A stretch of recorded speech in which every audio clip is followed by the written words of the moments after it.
আরে ভাই, জীবনে এত চিন্তা করে কোনো লাভ আছে? ঠকলে ঠকজি, তবে আশেপাশে থাকা কিছু কিছু আপন মানুষগুলোরে কিন্তু ঠিকই চিনতে পারছি।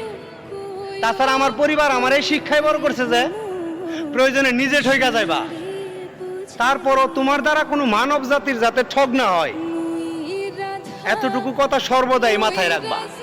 আর তুমি শুধু ঠক দে থাও, মানুষ তোমারে ঠকাইতে থাও, এই ঠক দে একটা সময় দেখবা ঠিকই তুমি একদিন জিতে গেছো। তবে ভরসা কোনো মানুষের উপরে নয়, সৃষ্টিকর্তার উপরে রাখো। এখন তো আমি শুধুমাত্র ওই সুদিনটার জন্য অপেক্ষায় আছি। কোন দিন আমার ওই সুদিনটা আইব, যেদিন কিনা আমি হাইরা যাই জিতা যামু ইনশাল্লাহ।